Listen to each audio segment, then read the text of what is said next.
Yes, it is Game of Thrones, US elections. So let me give you a small gist on how a US president is selected. On the election day, US citizens they vote for the president, but they actually select electors who in turn votes and selects the president. The number of electors varies in each state and it is proportional to the population of the state. So far there are 538 electors and a candidate needs 271 votes to be a president. So this is a small gist about US election.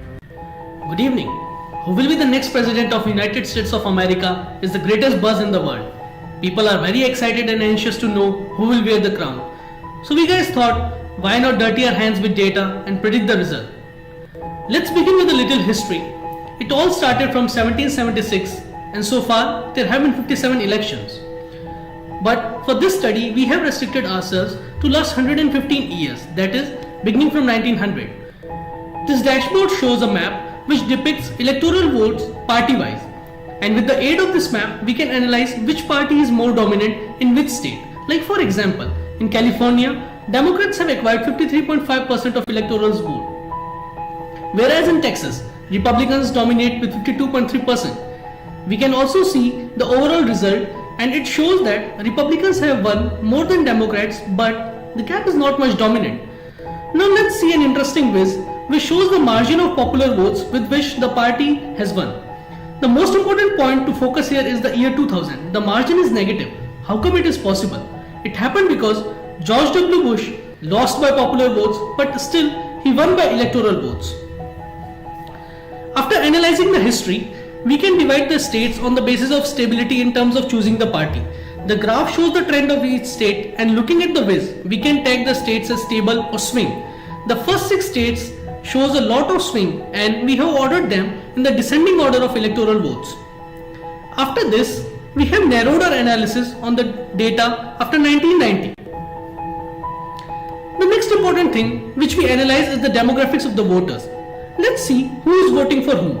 The two important insights which can be observed from here is, first, Republicans are dominant in whites, whereas Democrats are chosen by all the other races. The second important insight is females prefer Democrats over Republicans. After discussing the stability and demographics, now we focus on the next most important thing, that is money. Let's see where and how the candidates are spending. In this base, we have data for last 3 elections and we have top 5 candidates in terms of spending. Till date, Obama is at the top with $700 million. In 2008 and 2012, Democrats have spent more than Republicans, but from the data collected till now for 2016, Republicans have spent more than Democrats. If we look at the month-wise spend, the last 2 months just before the elections have the highest spending. As we have seen till now that there are some states which swings their choice. So let's look which state gets more attention in terms of spending money. This dashboard shows percentage of money spent by each party, and if we focus on 2016, we can clearly see that Republicans are focusing more on Florida, Ohio and Virginia, which are the swing states with high electorals. It's time for some mathematics now. Till now we have seen 3 important factors which are stability, budget and demographics. And to predict the electoral results for 2016, we have given 45% to stability and budget and 10% to demographics. After running decision analysis using the allocated weights, we got the following results. Even though Republicans have spent more on swing state, but the overall result still favor Democrats. Now comes the next big question. Who will represent Democrats? So to find out which candidate is most popular, we measured the emotions by running sentiment analysis for the top 5 candidates, but we still chose the candidates from both the parties. After collecting tweets, we found that Donald Trump is very popular on social media, followed by Sanders and Hillary Clinton. But the important thing is to measure the sentiment of the popularity.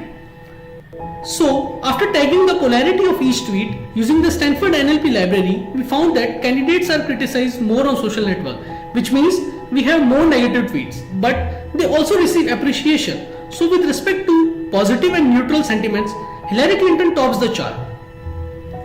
Let's not delay anymore. So without any further ado, let's reveal who wins this Game of Thrones with respect to our analysis. We say this that United States is ready for its first female president, Hillary Clinton. Let's summarize our analysis and see what all did we do. We started with understanding the historical trends, then identified important evaluators, allocated appropriate weight to the attributes, and conducted decision analysis using probabilities and weight. Then we moved to sentiment analysis of the network data and combined the result to reach the conclusion.